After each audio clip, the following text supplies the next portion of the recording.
Assalamualaikum warahmatullahi wabarakatuh.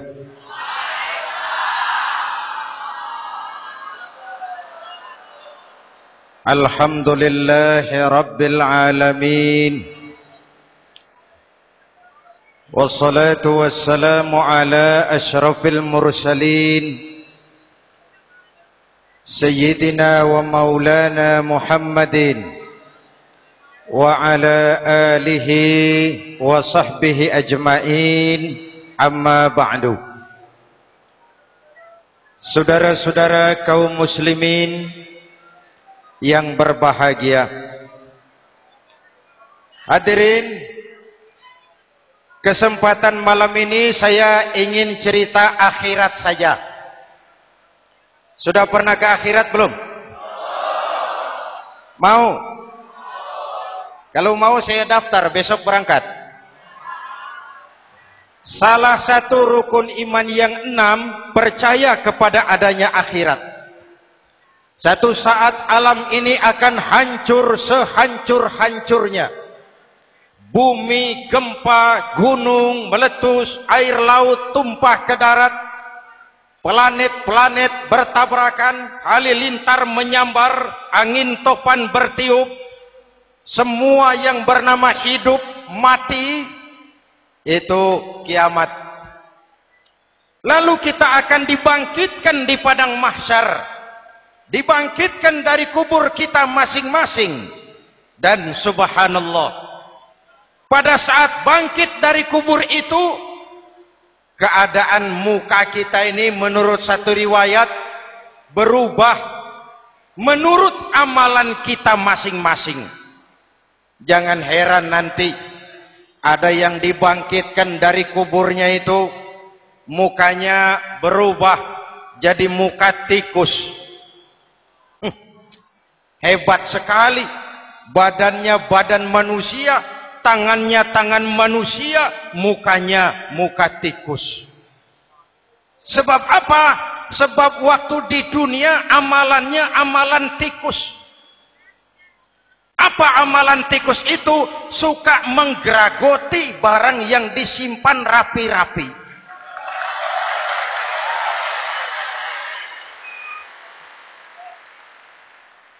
Itu nanti koruptor-koruptor yang menggeragoti uang rakyat,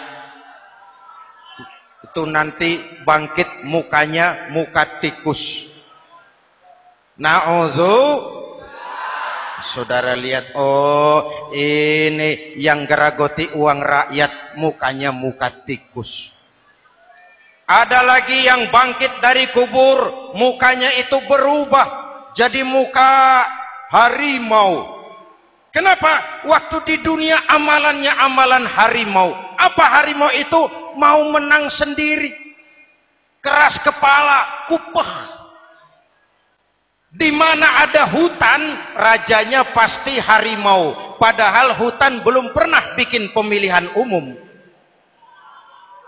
Betul? Tapi harimau tidak peduli ada pemilihan umum atau tidak, saya raja hutan. Setelah naik jadi raja di hutan, harimau bukan melindungi rakyatnya, malah makanin rakyatnya.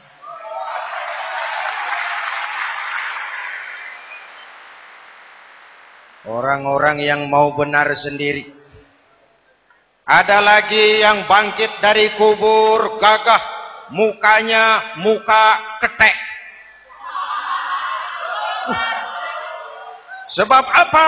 Waktu di dunia amalannya amalan ketek. Apa ketek itu? Rakus, serakah, tamak. Coba, ketek itu kasih pisang, dimakan. Berikan lagi, pegang. Berikan lagi, kakinya yang megang. Temannya diberikan, masih dirampas juga. Ketek. Serakah. Kalau mental ketek masih gentayangan di republik ini, maka pemerataan cuman akan jadi dongeng. Kaum muslimin yang berbahagia, pada saat itu di akhirat nanti, setiap orang sibuk dengan urusannya sendiri-sendiri. boleh jadi setiap kita lalu akan dimintakan pertanggungjawaban jawab. Boleh jadi orang tua tidak sempat lagi mengingat anaknya, saudara tidak lagi sempat memikirkan saudaranya. Tiap orang akan dimintakan pertanggungjawaban jawab. Dalam kondisi seperti itu, Rasulullah mengajarkan sab'atun yudhilluhumullahu yawma la dhilla illa zilluh. Ada 7 golongan manusia yang di akhirat nanti akan langsung mendapat perlindungan dari Allah Subhanahu wa taala. Orang lain sibuk, dia tenang. Orang lain resah dan gelisah, dia ayem. Kenapa? Mendapat perlindungan dari Allah. Sebab ketika di dunia ia memberikan perlindungan kepada orang banyak. Siapa mereka? Mudah-mudahan kita termasuk salah satu di dalamnya. Mencari perlindungan Allah lebih-lebih dalam situasi sekarang ini. Pertama, imamun adil yang akan mendapat perlindungan langsung dari Allah adalah pemimpin yang adil. Sebab apa? Pemimpin yang adil melindungi banyak rakyat, maka pantas di akhirat dilindungi oleh Allah Subhanahu. Kita ini kan zon politikan. Kita ini makhluk yang tidak mungkin hidup sendiri-sendiri. Untuk melaksanakan hajat bersama, kita memerlukan pemimpin. Memilih pemimpin itu tidak sulit. Dalam fikih, ketika sholat, itu dijelaskan bagaimana cara memilih imam. Siapa yang diangkat jadi imam? Pertama, a'lamuhum. Orang yang paling alim di kampungmu siapa? Angkat jadi imam. Yang paling alim, paling menguasai persoalan sehingga bisa membawa bangsa keluar dari kesulitan. Pemimpin yang bisa menyelesaikan masalah, bukan yang menimbulkan masalah.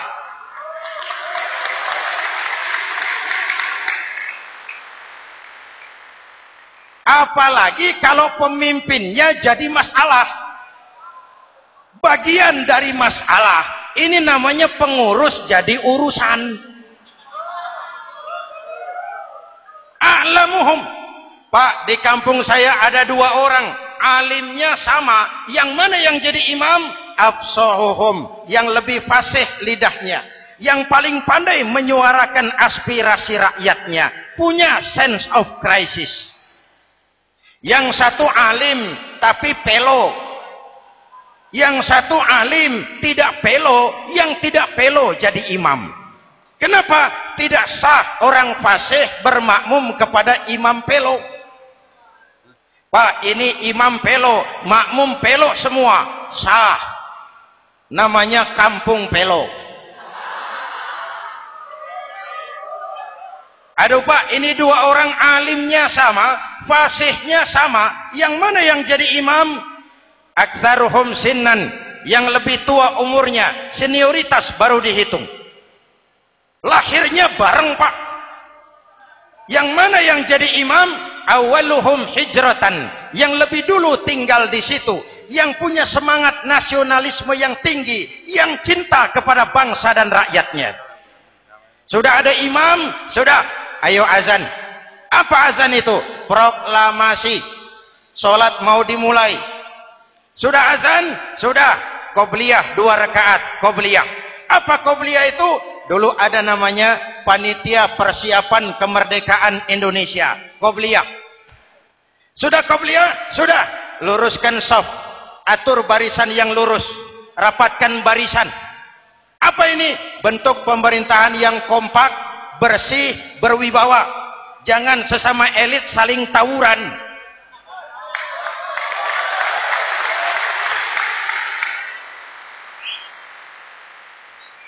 Luruskan shaf.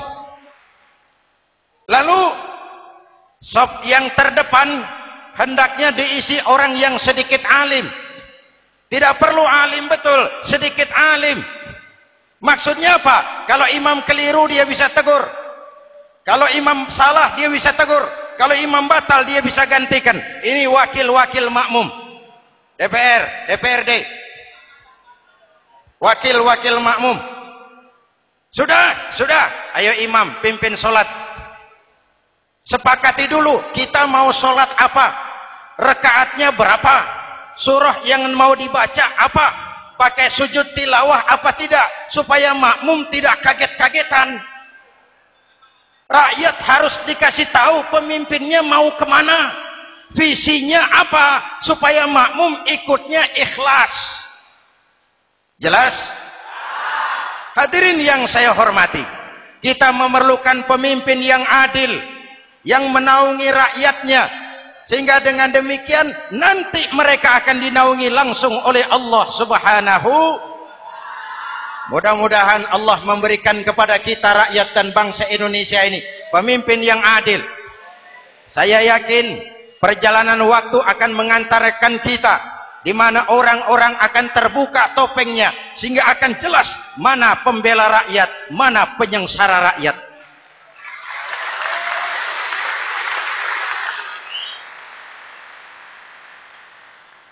Lalu sebenarnya tiap kita ini kan pemimpin. Pak Lurah pemimpin di kelurahannya, Pak Camat pemimpin di kecamatannya, kepala suami pemimpin di rumah tangganya, anak muda pemimpin bagi dirinya, dan setiap kita akan dimintakan pertanggungan jawab tentang apa yang kita pimpin. Marilah setiap kita berusaha menjadi pemimpin yang adil. Satu. Yang kedua, syab nasya'a fi ibadatillah, anak muda yang tekun beribadah kepada Allah. Amin. Remaja adalah masa depan kita semua. Akan bagaimana Republik Indonesia, bahkan akan bagaimana Islam di Republik Indonesia 20, 30, 40 tahun yang akan datang, anak-anak kita jawabannya. Jelas? Maka menghancurkan Islam tidak usah menyegel masjid, tidak usah menutup pesantren, tidak perlu melarang pengajian, cukup dengan meracuni remaja dan pemuda Islam, menjauhkan mereka dari agama dan ulama. Kalau mereka sudah jauh dari agama dan ulama, tinggal menunggu pergantian generasi.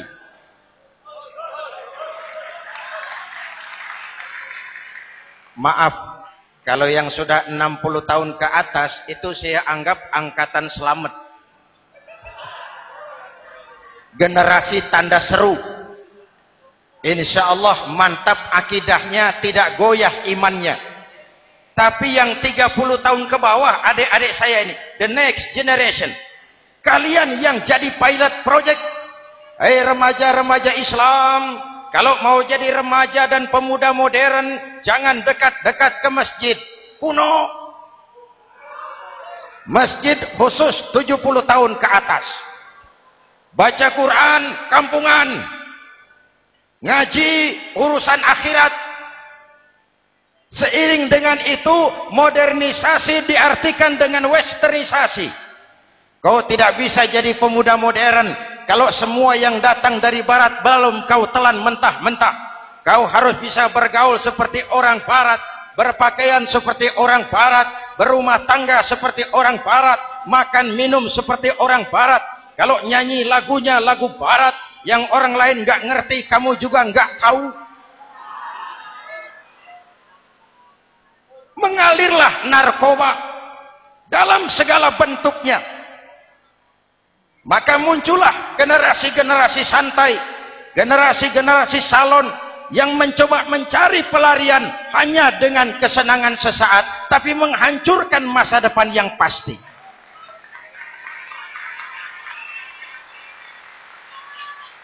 Maka mengalirlah free love, free sex, Samenleben, hidup bersama di luar nikah alias kumpul.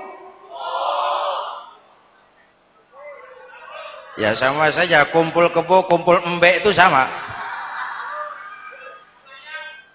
Hadirin yang saya hormati, kalau sudah hancur tinggal menunggu pergantian generasi. Oleh karena itu, adik-adik saya, para remaja, para pemuda, kalian harapan kami semua. Di pundak kalian Kami pertaruhkan hari depan bangsa dan negara ini. Hidup cuma putaran menunggu giliran. Ada saat datang, ada waktu pergi. Ada hari lahir, ada saat kembali. Ada hari dilantik, ada saat untuk menyerahkan jabatan. Hidup cuma sekadar menunggu giliran. Karena itu kepada kalian saya ingatkan satu ucapan orang bijak. Hai anak muda, berpikirlah kau di waktu pagi. Bekerjalah di waktu siang. Makanlah di waktu sore. Dan tidurlah di waktu malam. Berpikir di waktu pagi. Belajar mumpung masih muda. Bekerjalah di waktu siang.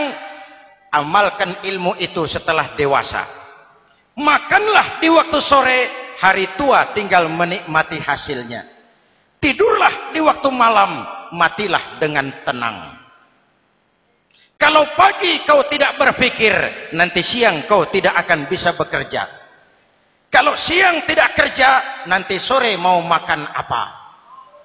Kalau sore tidak makan, alamat malam nggak bisa tidur.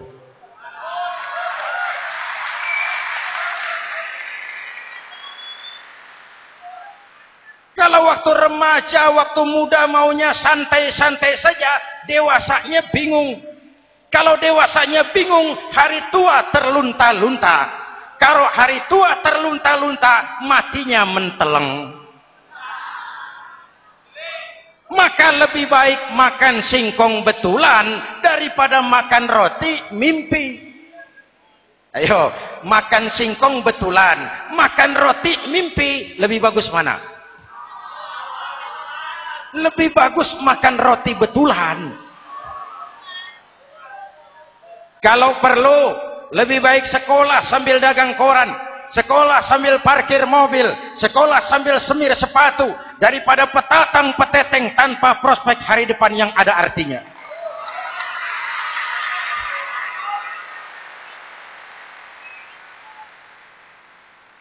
Inilah golongan kedua yang nanti akan langsung mendapat perlindungan dari Allah. Anak muda yang tekun ibadah. Kalau orang tua tekun ibadah, pantas.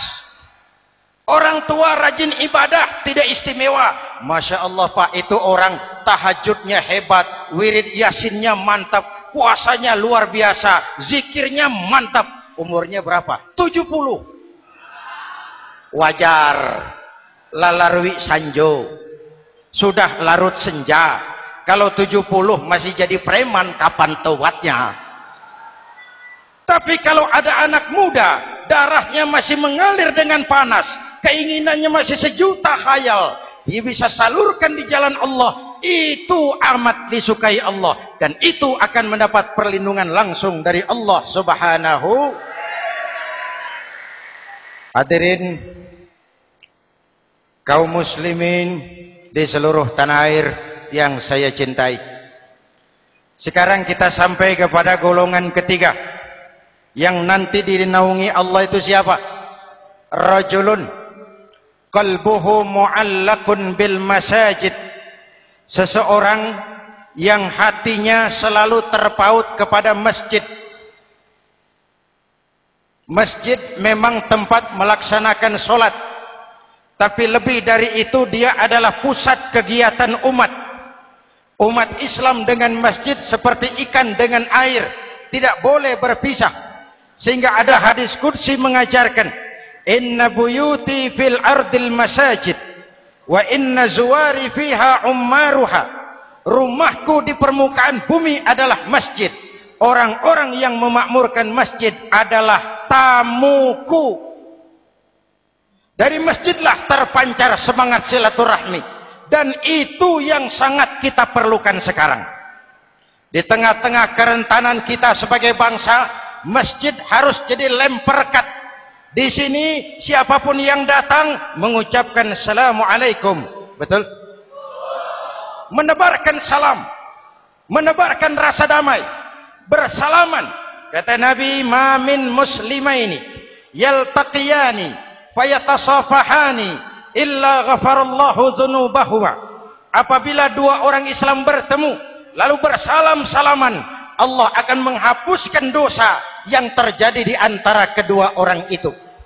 Bangsa kita sedang rentan perpecahan. Benih-benih disintegrasi bertebaran di mana-mana. Maka mari kita kembali ke masjid untuk menyusun semangat kebersamaan, meluruskan saf, merapatkan barisan, dan menerjemahkannya di luar masjid.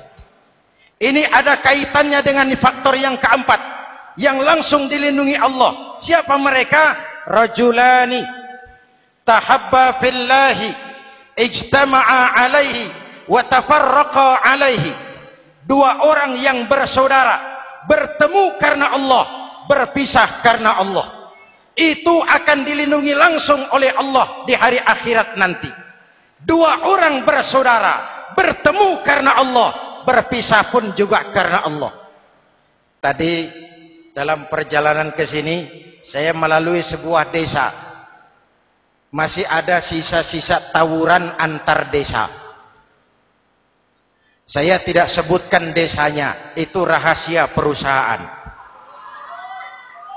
Saya cuma prihatin, siapa lawan siapa, siapa yang kita bakar rumahnya, siapa yang kita sambiti dengan batu, siapa yang kita rugikan, padahal urusannya kadang-kadang sepele. Di satu desa misalnya, cuma urusan kaset jadi tawuran antar desa. Ini kan hal yang sangat sepele. Padahal Nabi mengajarkan dengan keras, kalau dua orang Islam saling bertengkar, al-qatil wal maktul finnar. Yang membunuh dan yang dibunuh, dua-duanya neraka. Sahabat bertanya, ya Rasul, kalau yang membunuh masuk neraka, pantas. Kenapa yang dibunuh neraka juga? Rasulullah senyum lalu berkata, yang dibunuh pun sudah punya niat membunuh. Cuma keduluan dibunuh. Andai kata tidak dibunuh, dia yang akan membunuh. Mari kita renungkan, kenapa sebagai bangsa kita seperti tercabut dari akar budaya kita. Kita jadi beringas, kita jadi brutal untuk hal yang sepele. Yang satu teriak Allahu Akbar, yang lain teriak Allahu Akbar. Siapa lawan siapa? Dulu Bung Tomo teriak Allahu Akbar, musuhnya londo. Sayyidina Hamzah, Khalid bin Walid teriak Allahu Akbar, yang dilawan kafir. Abu Jahal, Abu Lahab, Abu Sufyan. Sekarang si Ali lawan si Hasan, Hasan Allahu Akbar, Ali Allahu Akbar. Siapa lawan siapa?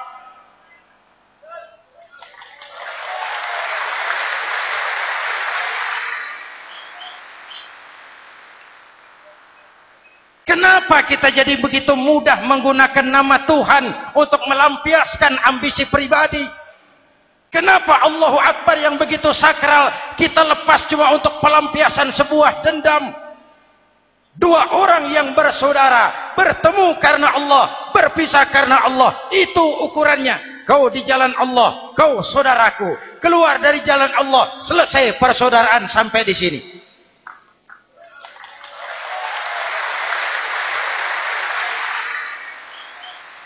Hadirin, lewat mimbar ini saya kembali menekankan, mari kita pelihara kerukunan. Pertama, rukun antar umat seagama, sesama muslim harus bersatu. Yuk kita rukun, yuk kita kompak, yuk kita bersatu, yuk. Sesama muslim, kaos boleh berbeda, boleh, jaket boleh tidak sama, silakan. Paham politik boleh berbeda, boleh. Kau lewat sana, saya lewat sini, nanti kita ketemu di sana. Betul? Mari lapang dada menerima perbedaan, tetapi mengarah kepada satu tujuan yang sama. Walaupun bineka, kita ini tunggal. Seperti dilatih di masjid ini. Dua orang yang bersaudara, bertemu karena Allah, berpisah karena Allah. Hati-hati, di masyarakat sekarang ini kan lebih banyak tukang kompor daripada tukang lem. Tahu tukang kompor? hangati sana, panasi sini, bakar sana, sulut sini, terbakar kita, dia lari tepuk tangan. Udah capek kita rakyat diobok-obok, udah capek kita rakyat dialamatkan, dijadikan address. Semua kalau pidato demi rakyat, untuk rakyat, buat rakyat, padahal nggak pernah kenal sama rakyat. Kita cuma jadi alamat. Mari kita kokohkan akar kebersamaan. Kita sama-sama anak Ibu Pertiwi. Di negeri ini kita dilahirkan. Air negeri ini yang kita minum. Udara negeri ini yang kita hirup.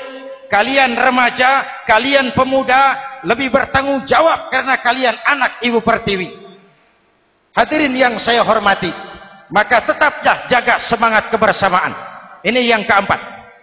Yang kelima, rajulun zakarallaha khalian fafadat ainahu.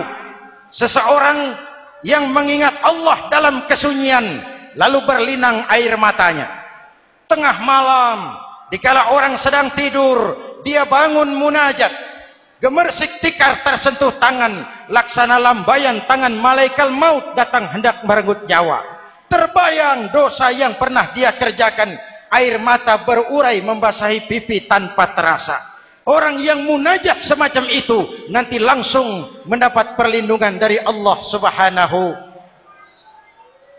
Saya pernah baca hadis qudsi, merinding bulu kuduk saya mendengar hadis qudsi ini. Terbayang Indonesia saya, Indonesiaku, Indonesiamu, Indonesia kita semua. Apa kata Allah dalam hadis qudsi? Inni la ahammu bi'azabi ibadi. Kadang-kadang aku muak melihat tingkah laku manusia. Aku kepengen turunkan azab. Kalau azab turun di bumi, kita sudah merasakan banjir di mana-mana. Manado banjir, Sumatera Barat banjir, Jambi banjir, Bengkulu, tanah longsor di Purworejo, Cilacap banjir, Sukabumi gempa, Pandeglang gempa, ekonomi terpuruk, antar kampung tawuran, antar elit di atas tawuran.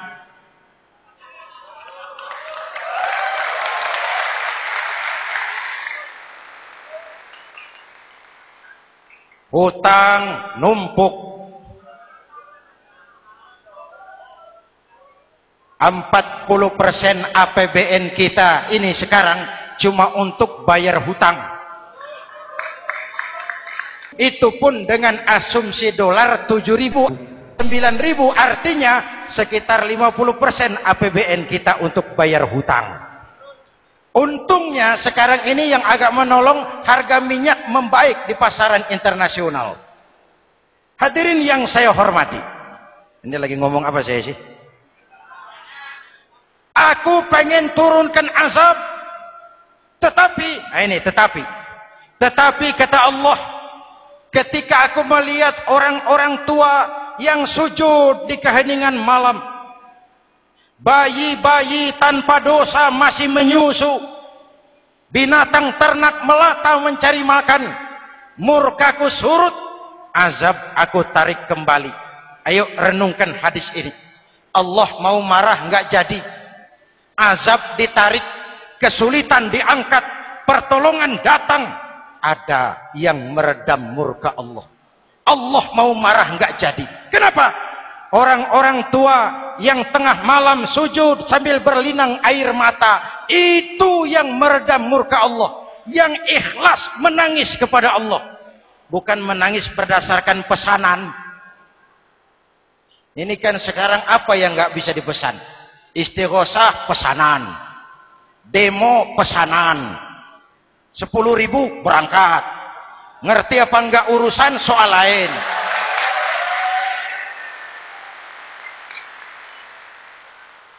Jadi bukan demonstran, pekerja demo. Orang tua yang ikhlas nangis kepada Allah di keheningan malam, kita hutang jasa kepada orang-orang tua yang ikhlas seperti itu. Itu yang menjaga keselamatan bangsa. Allah mau murka enggak jadi sepanjang masih banyak orang-orang tua yang sujud di tengah malam. Amin. Yang kedua, bayi tanpa dosa masih menyusu. Tanpa dosa. Binatang melata mencari makan. Sekarang bagaimana kesulitan, enggak mau panjang. Mengamalkan hadisnya terbalik. Yang disuruh itu orang tua tengah malam sujud, bayi tanpa dosa nyusu. Sekarang ini orang tua tengah malam nyusu, bayi tanpa dosa dibuang ke tempat sampah. Akibat pergaulan bebas, bayi tanpa dosa dibuang ke tempat sampah. Orang tua tengah malam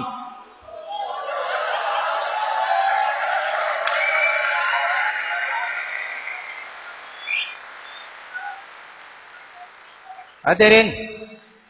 Yang keenam, rajulun da'athum ra'atun zatu mansibin wa jamalin ila nafsiha faqala inni akhafu Allah rabbal alamin.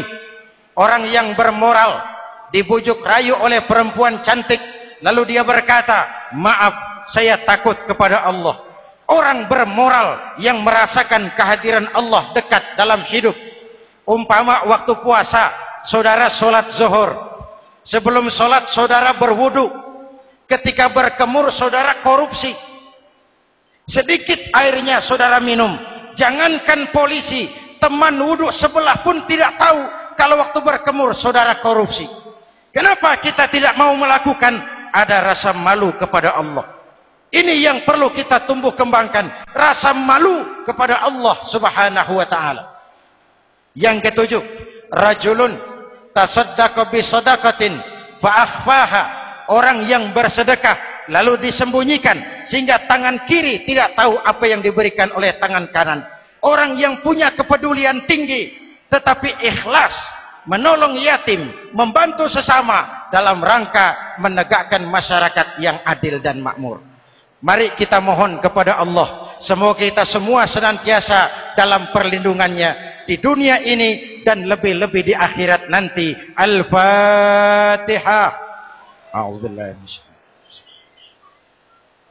Shiratal ladzina an'amta 'alaihim ghairil maghdubi 'alaihim waladdallin. Amin. Bismillahirrahmanirrahim. Alhamdulillahi rabbil alamin. Allahumma salli ala Muhammad wa ala alihi wa sahbihi ajma'in. Rabbana taqabbal minna salatana wa siyamana wa qiyamana wa takhashu'ana wa ta'abbudana wa tammim taksirana ya arhamar rahimin. Allahumma ja'alna minas su'ada'il makbulin wa la taj'alna minal ashqiya'il mardudin. Rabbana zalamna anfusana wa illam taghfir lana wa tarhamna lanakunanna minal khasirin. Afdalu ma qultuhu ana wan nabiyuna min qabli la ilaha illallah.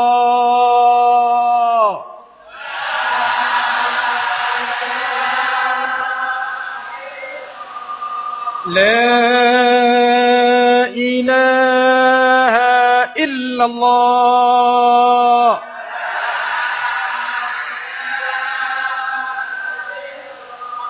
Muhammadur Rasulullah.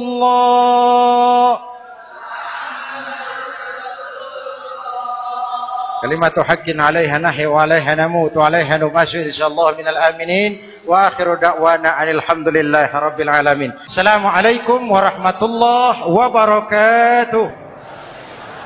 Ya Sayyidi Rasulullah, ya man lahul jamu indallah,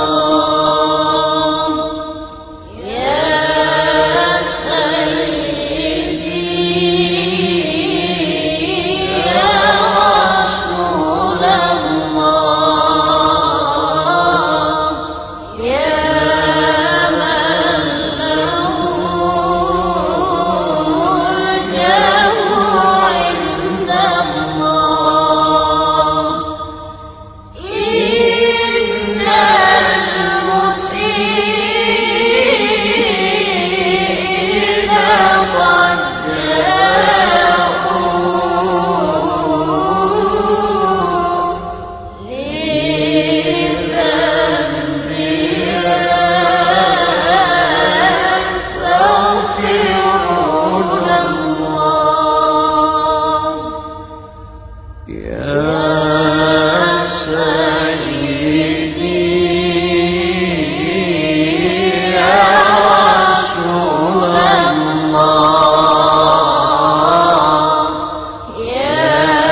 لذنبها